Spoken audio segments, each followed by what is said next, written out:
Hello there, Internet. Thank you so much for joining me in my back workout.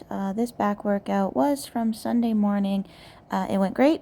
I wasn't 100% sure how this session was going to go because on Saturday night, I went out for a big dinner and stayed out late because I went to Elk Island with my son. And you would think that all those extra calories would make me perform better, but most of the time, I actually have a worse session after I have a quote unquote cheat meal. But this time, it was neither here nor there. It didn't give me a burst of energy. It didn't make me feel stronger, but it also didn't make me feel weaker. So it's pretty much the same. And I think it's just because the food was such good quality. I've never been to this restaurant and I've never had a favorite restaurant in my life. I typically don't really like going out to restaurants very much. It's just like always so loud and chaotic, and the chairs are never comfortable, and the food makes me feel sweaty. In this situation, it was loud, it was busy, it was uncomfortable, but the food was so good, none of that mattered. And what it was that there's a restaurant, and in between, on one side, they have their own bakery, and on the other side, they have for bread and stuff, and on the other side, they have their bakery for dessert. And so it's the bread, y'all. That's my Achilles heel. That's my thing. And it's the bread. I've been that way when I was going crazy about cheese buns. And in this place, I felt like I ate half the world's bread in one night. And I could have just been happy sitting there with a loaf of their fresh made bread. And I mean, I feel like that's pretty much what I did, but that's my thing. I want bread. So that's pretty much what I did. It was delicious. I enjoyed every moment of it. And then, I didn't even talk about what I did in my workout today. Sorry, guys. I was distracted by the bread. Um, I did my back workout a little bit differently today. I was sick and tired and bored of my one-arm supersets taking over half of my back workout. So I apologize. This is just going to be a little bit repetitive because typically I would be supersetting this movement with a different single arm movement, like one arm dumbbell rows. But this time I was like, oh, screw it. I want to superset something else, and I don't want to superset my one arm things. And that's what happened. Started out with my ring pull-ups. I did 8, and then 6, and then 5. So pretty much exactly what's at. Pretty much stall in there. But I recognize that just happens consistently, has always happened with my pull-ups. At some point, I'm going to start doing them weighted because I feel like I'm never going to progress on them otherwise. But because the ring pull-ups make me hang so low, so much lower down, I don't want to wear a belt with the weight attached like I was doing for my regular pull-ups because it's going to like touch the floor and it's going to be annoying. I think I'm going to maybe get just like a chain or something, like one of those weighted chains, not super heavy or anything like that, and just for like ease sake, just do that, I think, for my ring weighted pull-ups. But that's a little bit down the road. I'm not like in a super rush to start doing that, but I feel like I'm gonna keep stalling otherwise, so it's kind of the plan of attack for the future. But anyways, then I moved on to this sideways kind of like lat pull down thing. I really like how this movement feels, and did this for a few sets. Then I supersetted my chest supported row, supersetted that with my Dana Lynn Bailey pull downs. And I did it kind of 2 different ways. I did my Dana Lynn Bailey pull downs and then just went into kind of like a regular grip pull down. So it's kind of like a tricep. No, it was a tricep, I suppose. But the one exercise, which is gripping it slightly, or sitting and gripping it slightly different way, target slightly different part of my back. And that was great. Then I just did my cable low roll. God, I'm sorry, guys. I can't talk. Low row. And then some bicep curls. So like I said, it was a fantastic session, but now I will move past the bread discussion and move on to what happened after the wonderful bread was my wonderful trip to Elk Island. I talk about this a lot. I apologize for the spam, the Elk Island spam. You guys know it's kind of like my favorite place to be. It's my happy place. It's a place where the anxiety just doesn't exist for a while. And so I got to go there with my son. And every single time I go, I say, maybe today we are going to see a moose. And we never see a moose. And I get hyped up that it's going to be the day. And it was the day. I saw the moose. I saw the moose. Very, very exciting. I was shaky. Anyways, it's like, well, not like shaky because I was scared it was going to kick me because I was separated by a very large fence, which is great. I would be a different kind of shaky if the fence wasn't there. But it was nothing. It was just me and this moose and a piece of fence. That's how close I was. All that stood between us was a good protective fence. The interesting thing, I guess, is I was thinking about that morning. I woke up to a spider in my PJ drawer.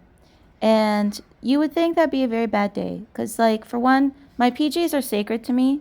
Probably haven't talked about this very much, but if you have listened to anything from the past, I've touched briefly on the subject that my PJs are my sacred thing. I'm very particular about my pajamas, and I own 7 pairs per season.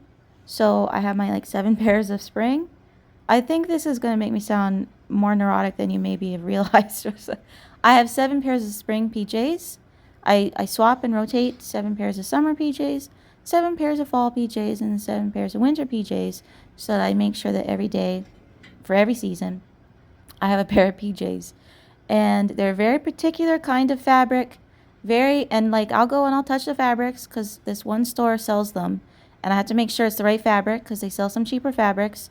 Gotta touch the PJs. It's gotta be the right kind of button-up shirt. I don't like standard collars because I feel like it's bugging my neck.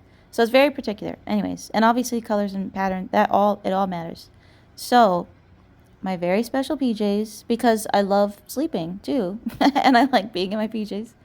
And my PJs are always safe in my drawer. They were not safe. There was a spider in there. It freaked me out, and that's how my day started. Actually, what happened was the spider was on the roof of my closet, and in my attempt to kill it, it fell, and it fell into the slightly open PJ drawer. So if you're wondering why I was looking for my PJs at 6 in the morning, no, that's not what happened. It just so happened that this was a chain of events. I couldn't believe it. The spider was in my PJ drawer. I had to then kill that spider, of course. And you think this is a bad omen. This is a bad start. This is going to be a bad day. Don't let one bad thing at the beginning of your day ruin your whole day. Because this day that started with a spider in my PJ drawer ended with a moose. Ended with me seeing a moose after the most delicious dinner, after the most wonderful trip to Elk Island with my son. Near the end of the trip, we went out one different way, and there it was. There was the moose. I didn't know what was going to happen. We definitely still saw some bison herds at the beginning, saw a few elk, saw a beaver carrying a twig, which was super cute, saw a Canadian goose, which is not exciting. And then near the end of our journey, there it was. So your day may start, it could be metaphorical. Your day may start with a spider in your PJ drawer, but let your day end with a moose. Okay, so think about that in metaphor terms, not in the literal sense, because none of that might have meaning to you in the literal sense, but I think you get my point. But yeah, so I guess I'm just hoping to crush. Well, if you're watching this on Tuesday, I'm gonna hope to, even though I filmed this, uploaded this on Sunday. I'm speaking on Sunday.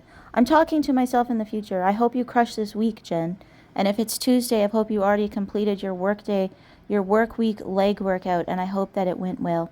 But for everybody else that is watching this just on Tuesday and living in the moment of Tuesday, I hope you guys crush your week. I hope I continue to crush the rest of my week, and yeah. But I'm getting really, really excited about my trip, even though it's still like 6 weeks away. And I was looking up how to deal with being excited about a trip, and I saw a Reddit thread.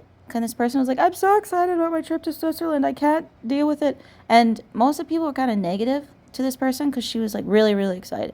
Like I am. Annoyingly excited. And there's, kind of negative people in the comment section. Is it just me or does it seem like everybody's really miserable?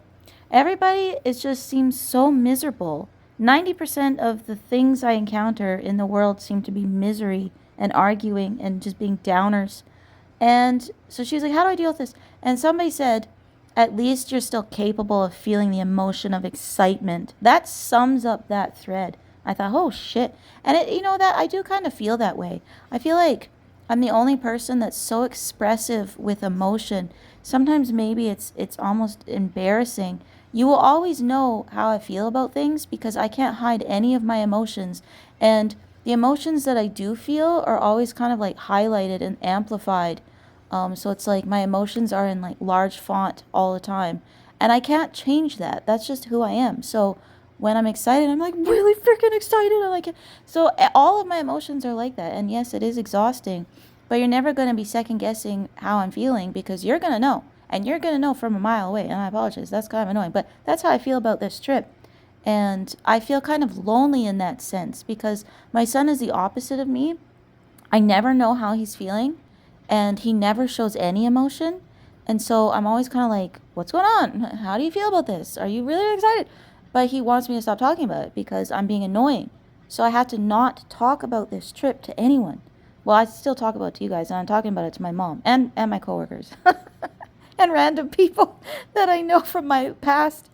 Anyways, I guess you get the point. I had to try to stop talking about it because I'm being annoying, and apparently you're not supposed to be excited or expressive about things in this day and age. You're supposed to be miserable. Anyways, thanks for watching, everybody. Bye.